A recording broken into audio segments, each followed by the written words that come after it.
Hello, welcome back. I'm so happy that you're here. I'm so happy that you're watching another video. So we are continuing our conversation from the 57 tips to help you survive the holiday shopping season. Today, I want to elaborate on tip number 5, pause your buffering. So here's the thing. This is sort of a complex concept, but you're really smart, so I know you're going to get it. So it's going to take a little bit of explanation, but you'll get it. All right, so I'm going to read directly from the magazine here. Tip number 5, pause your buffering. Buffering is what we do when we're procrastinating or avoiding an unpleasant task or distracting ourselves from difficult emotions. We buffer in different ways, from mindlessly scrolling on social media, thoughtlessly eating snacks, binge watching Netflix, and yes, shopping online. This year, recognize when you are buffering and ask yourself what you need to do, think about, or feel. So that's tip number 5. And I wanted to elaborate on it because buffering is not a term that's widely used or widely known. It's not something we talk about. We're not like, oh, I'm buffering, right? Unless you're in the coaching world. I learned this term in the coaching world, and I've heard a lot of coaches use it to talk about just the things that we do when we're avoiding dealing with the real issue. So I'm a financial coach. I coach spenders, but I don't coach like behavior. Like a lot of times people think that if you hire a coach for your spending, you're going to get a lot of like behavior change. What I focus on mostly is recognizing the behavior, recognizing your motivation, recognizing that you're spending or you're shopping because you're buffering. That seems to help more than anything, because then when you're doing it, you're like, oh, wait, why am I doing this? And it's easier for you to catch yourself and stop doing it, or alter, have a different motivation and understand like what you need to be doing instead, if you can understand why you're doing what you're doing. All that to say, when I first became very mindful about my spending and the habits that I had, I noticed a pattern.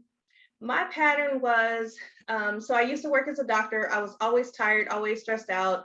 And after being on call, which was basically a 30-hour shift, I would get out of work the next day early in the afternoon. And instead of going home to go to sleep, I would go to like Hobby Lobby and Michael's, all the craft shops, right? And I would like go up and down the aisles. I'd buy yarn, I'd buy craft supplies, anything that felt like the kind of life that I really wanted to have. It just felt like shopping for these craft supplies was like in some way like bringing me the life of leisure, of comfort, that cozy life that I was looking for. But it wasn't. It was just adding like debt to my life, right? And so that was me buffering, right? Like shopping was a buffer for me because I was tired and I wasn't taking good care of myself.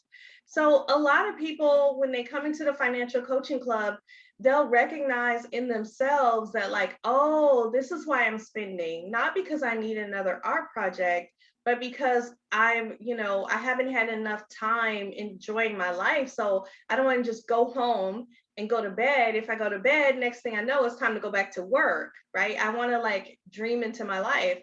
And so I would have in my house, I had like all these unfinished art projects. I had so much yarn. Like when I decluttered my yarn, I helped out so many craft situations around town, because I was like, I had so much yarn stockpiled for projects that I never was able to get to because I was working so much. So recognizing that in myself, I can see now when I'm tired or if I'm hungry or any kind of like basic physiologic need that I'm ignoring or a feeling that I don't want to deal with. If I'm about to go shopping, I'm like, oh, wait, I know what this is. This is me needing to get some rest. This is me needing self-care. This is me needing some attention. This is me needing water, right? Like I need to feel my basic physiologic needs up first before I go out shopping to try to fill that need, because that void will never be filled by buying something new and bringing it home.